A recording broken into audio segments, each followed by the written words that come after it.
Good evening, everyone. Welcome to our 10 p.m. press conference. Appreciate you all joining us. We have a really good announcement tonight. We have struck a deal that is going to be an incredible result for the drivers in the state of Minnesota.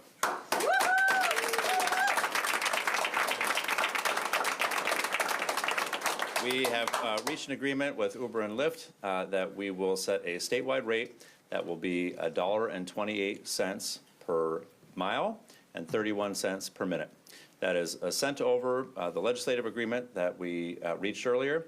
It is a little bit lower on the per mile than where we were before, on the per minute.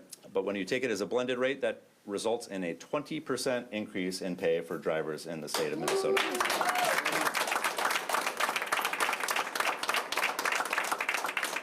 It also means that we will have the strongest insurance provision for drivers in the entire country that is included in this bill.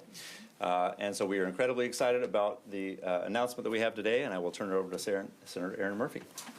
Thank you. Excuse me, Majority Leader Erin Murphy. Okay. That's all right. I am very, very happy to be with everybody, and what a good idea it was to call a recess in the Minnesota Senate so many of our colleagues could be here for this important announcement. Thank you for that.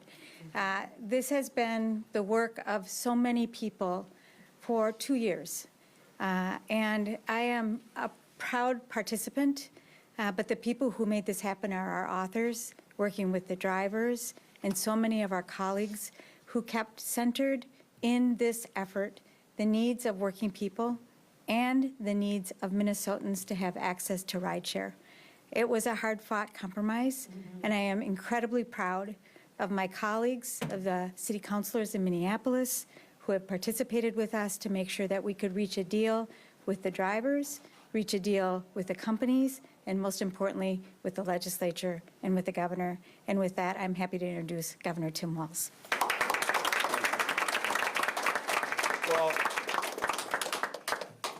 Well, thank you, Senator Murphy. And I was going to start out and say, live from St. Paul, it's Saturday night for all the reporters. Here we go. So it's going to be our, there you go. So, well, first of all, I think as you heard from Leader Long, Speaker Hortman, and the members who are here and folks who've been working on this idea that somebody should be paid a fair wage for the work they do and that there should be dignity in work and that safety in work. The folks standing here have made that a priority. It's the message that they hear from their folks. And then working to make sure things work on this. This was hard fought. This was not just saying no. It was the ability to try and get the rideshare companies to the table to make sure that that was understood and to make sure that those compromises were done. This is hard. No one else has been able to do this in the country. And I think what you heard here, they set a standard in this across the country, making sure that folks are able to get their rides when they need them, but that the drivers are being paid accordingly to make that happen. So there's a real sense of good work here. I think the possibility that the folks here believe could happen. I'm really excited about that. Minnesotans are going to continue to be able to use these services as they see fit. It's their choice. I do think it should be noted there's a couple folks that were at the heart of this the entire time. Senator Fateh has not wavered an inch since last year.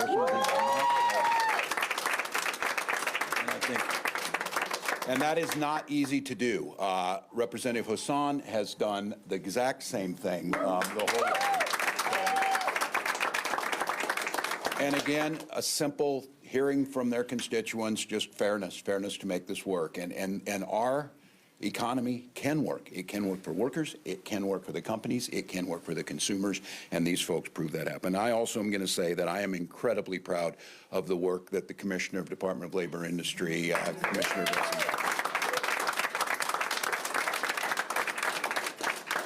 incredible work, staying at the table, making sure you're there, and listening to all the voices in there. Special thank you, too. We had other folks on our team, Patrick Tanis, Leah Montgomery, Chris Smitters, put a lot of time into this to make sure it happened, too. And that's just a positive thing. So I'm really grateful. I think you want to hear some of the details maybe from the authors in this, but this is kind of the way this stuff works. It kind of gets down to the wire, but I, for one, and I think Minnesotans should be very excited. They've been seeing this. They've been seeing editorials, and they've been hearing from folks. Find a compromise. Find one that works. Find one that lifts up these workers, protects them, makes it happen, and makes sure that people can still continue to use that. That's what they just did. And with that, I give you the lead author on this, the person who made this happen, Senator Fateh.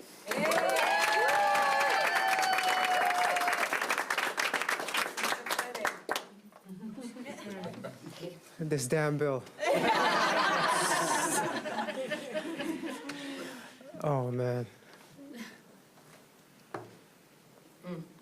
You're right. It's been 2 long years.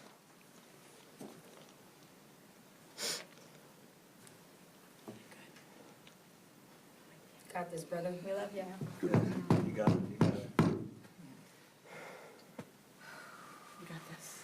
Deep breath. Take a deep breath. You got this. Hey, hey, hey, hey.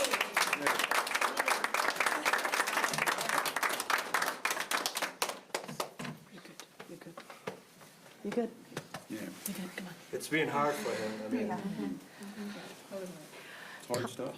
Good evening, everyone. My name is Hodin Hassan. I'm a state representative from District 62B in South Minneapolis. It's an honor to be here.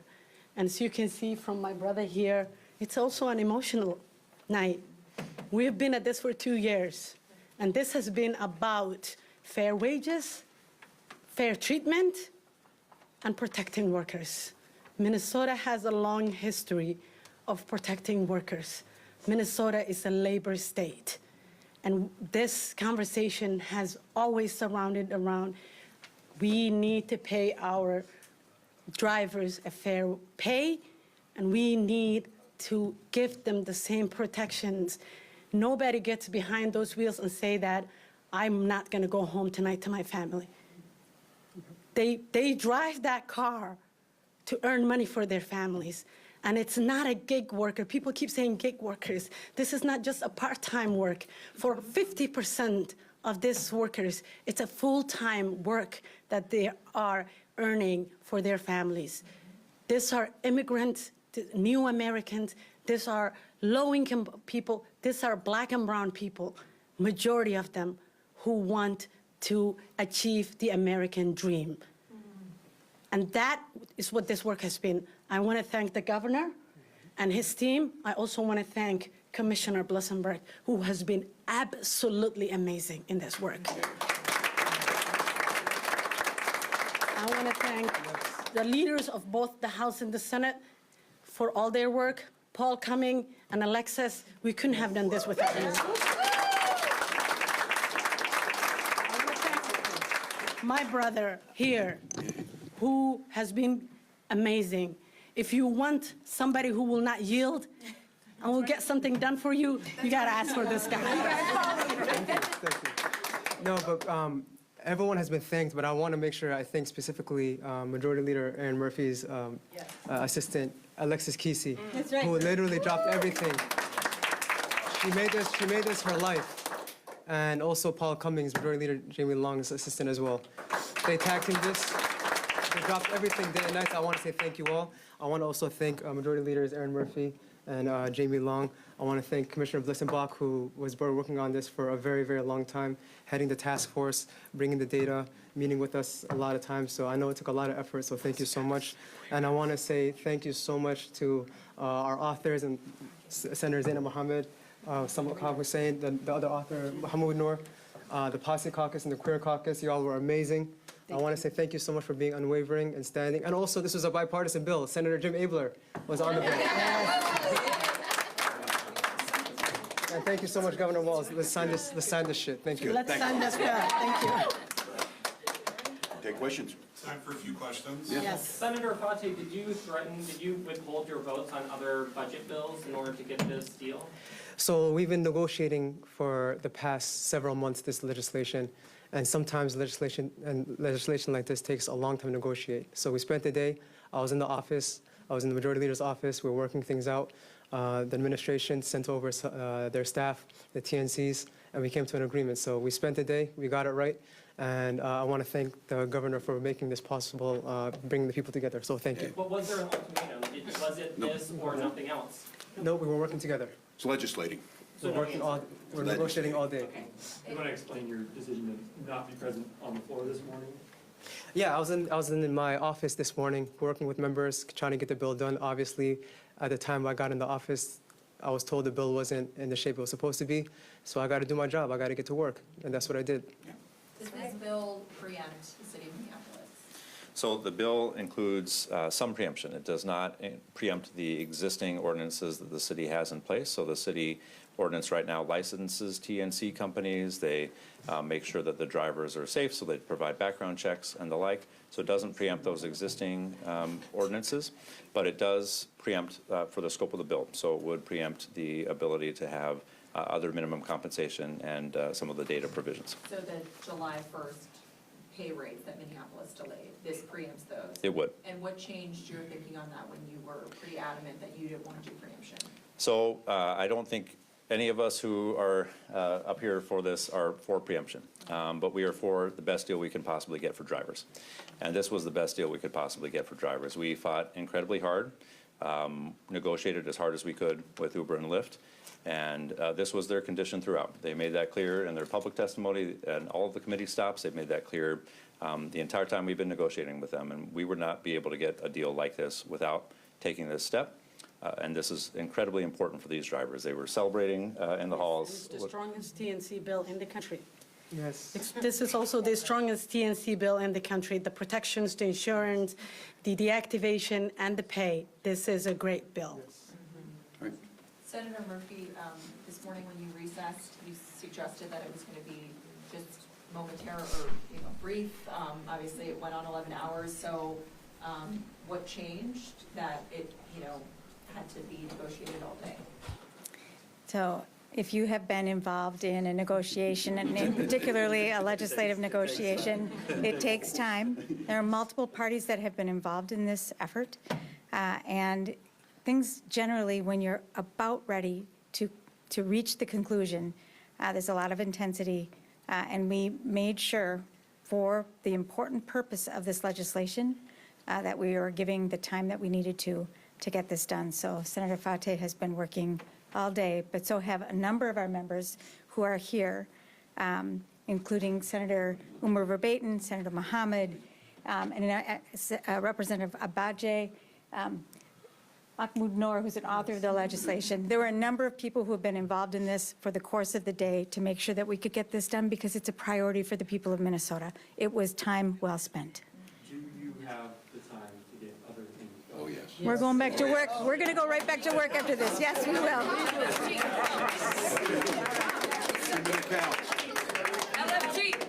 In that spirit, just one or two more. Okay, can you explain how you're going to explain your vote on preemption, maybe the Minneapolis delegation, to the city council? Councilmember Chuck Ty is already saying, watching our governor Tim Walz cave to multi-billion-dollar corporations and insisting on preemption in Minneapolis is gross. Does that mean she's not voting for me, do you think? I mean, but you all are voting on preemption. So what's your response to Councilmember Chuck Ty who says this is gross and caving to multi-billion corporations? Well, I give tremendous credit to the city council.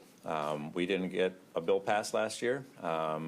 The city council did. They stepped up and they stood up for drivers, and they forced the issue at the state capitol. They made sure that we were going to be responding no matter what, and they set a high bar for what we wanted to talk about for wages for drivers, and they made sure that we were standing strong. So I think they can hold their heads high, knowing that they forced the conversation here, knowing that they made sure we had as strong a deal for drivers as we possibly could. And at the end of the day, for us, it's the drivers who matter most, and this is the best deal we could get for drivers. Senator Murphy, how practically do you pass all that you have left in the amount of time? We go back upstairs and we get to work. Thank you.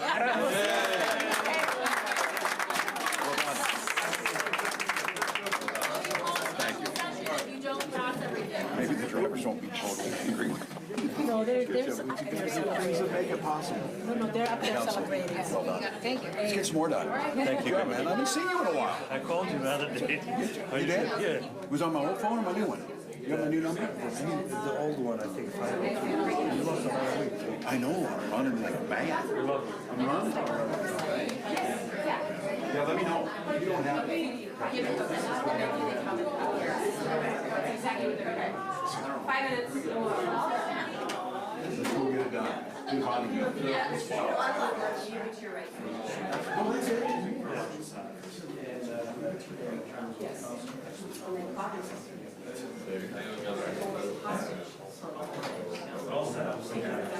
Oh, yeah, no. We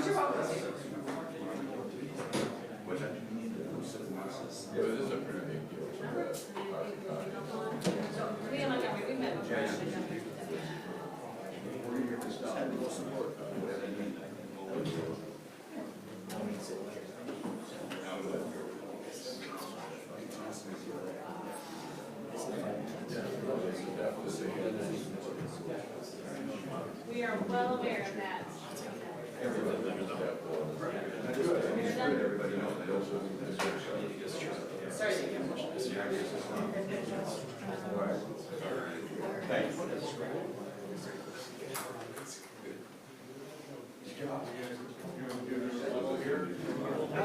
I know, I know. You guys are just here for the show. We're great.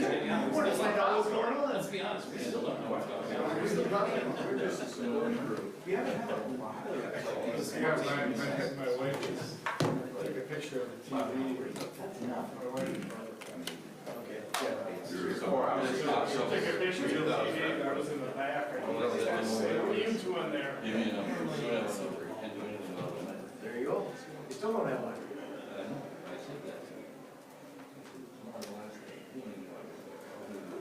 Can't be built, you don't have a number. Yeah. Sorry. What did she say was on the TV? Me, apparently they had, you know, my wife is sending pictures of me with the family. He did this for years. And other people, Michelle Olsen. That's like my biggest thing, it's like, Reporters, like, what are you doing in the seat? Here's the next one here. She said, why are you there? Did you see him have a hand in this? You represent C, don't you? She's pretty harsh. That's your wife? No, that's the reporter. Oh, the reporter. They prefer that he be called Mr. Diesel. is that what it's? This time of night you gotta have. Well, yeah, you can. Yeah, she's like, what are you doing there? I'm like, no, I just, I got nothing to go for. Give him to watch the house. Oh, okay. For the third day in a row. That's what I do. Those leftovers are getting quite old. Right. Hey, supposedly we have a Republican response to the Uber Lyft bill coming up in a couple minutes here at the Capitol. Everybody. We're gonna get started. So I'm gonna remind you guys to stand really close to me. Okay, You guys are matching. look at that. How did we do that? It's professional. It's professional, yeah. Wonderful. Well, greetings, everybody. It is good to see you out here tonight. We just saw the governor, Majority Leader Murphy out here, along with the bill authors to this alleged agreement that came out. We've been waiting around for 10 and a half hours in the Senate. We came in early this morning to do the work of the Minnesota Senate, put on a short recess as Senator Fate and others were really holding up the work of this state and keeping Republicans in the dark on what was going on. Now we see the unveiling here. It's interesting to note who was here and who wasn't here, and the stakeholders that were mentioned as well. Look, we just got a brief idea of what the bill is. We had to take a recess and come down here to actually learn what the agreement was. We represent 50% of the state, and we were kept in the dark the entire time tonight. So this is very disappointing to see how that rolled out here today. We've got a number of bills important to all Minnesotans, and those are all jeopardized tonight. As we try to figure out how to move forward, we only have about 27 hours left to get that work done, and yet we have 12, 15 bills to continue to work through. And so we'll figure out what we need to have happen, but the reality is that this was really a day where we should have been doing work, and we're not. We were sitting there trying to figure out what was happening while we were being kept in the dark the entire time. I'll turn it over to Representative Damath. So no Republicans were involved in any of the negotiations or anything that was going on this, and we have made ourselves available throughout the entire process that Republicans want to be at the table. The way that I learned, there was apparently an agreement, and it was going to be announced tonight at this press conference, was on Twitter. Senator Johnson and I, along with the other two leaders, had a meeting scheduled with the governor's office today at 1 o'clock, and that was canceled or postponed till 4 o'clock. At about 3:40, we found out that meeting with the 4 leaders in the governor's office was going to be canceled and not rescheduled. Well, clearly they were doing their work on their own, completely leaving out the voices and the input of Republicans. As Senator Johnson mentioned, there are a number of bills still moving through that do need work. Bonding is still in play, but they have not included Republicans on anything. That is the one bill that is needed. We need 11 votes in the House and maybe 8 in the Senate, I think, 7. So they do need Republican votes on that. I would say everything is still at risk because we have been completely shut out of the process. If they are operating as if it is full Democrat control and don't need Republicans, then those are the results that are going to be had at the end of this in 2 days when we're done, and that's shutting out the voices of Minnesotans, and it is a wrong way to legislate and to govern in this state. I will add one other thing, too. And what we witnessed tonight is just a theme with the Democrats as well. If you think of the SRO issues, the tax bills, the religious liberty, and now the Uber bill, all of those were created by Democrats and then solved by Democrats. Create the problem and pretend that they create the solution to this, too. This is happening over and over again. This trifecta is not being checked, and you're seeing the results of that through this agreement tonight. Questions? Despite the Republicans being left out, when you hear about what's in this, if the companies are on board, and there's preemption, which I know some Republican members really wanted to have, preempt Minneapolis, does this get any of your votes? You know, it's interesting. We haven't seen any language. We have no idea, other than what was just reported at the press conference, what's in there. It does not sound like it's going to travel as a single bill. And so if it is tucked in another conference committee, we've already been voting no on some of the conference committees because of the problematic language in them. I would assume if it travels that way, there won't be any Republican votes. But if it was a standalone, potentially? It doesn't sound like it will be. We could potentially look at it, but again, we haven't seen the language, and I can't make any commitments on something we haven't seen. Senator, you mentioned SRO issues, tax bill, religious liberty agreement. Those are all bills that you said were behind closed doors. Yet those were also bills that Republicans ended up voting for in some way. I mean, is that going to be the same here? Again, those were problems. Each one of those is an example of a problem that Democrats created. The SRO issue was something that language that came in last year with the Democrat trifecta created that issue. We had a crisis right before school started, jeopardizing the safety of our schools. They continued to push that back until January, in which we fixed it. Republicans knew we had to fix it. We told them there was a problem from last year, and it took them that long to do it. You know, you can go through the tax bill, and now you can talk about this Uber issue that's happening as well. And so, I mean, this idea, we understand that things need to be fixed, but doing it this way, think about if you're a rider of Uber or Lyft right now. These increases in the prices, how much more are you going to be paying as a rider? Is it going to be twice as much now? What's the, you know, we need to see the language, to see the runs on this, yet we only have about 27 hours before this session is over. The impact to Minnesotans is going to be huge.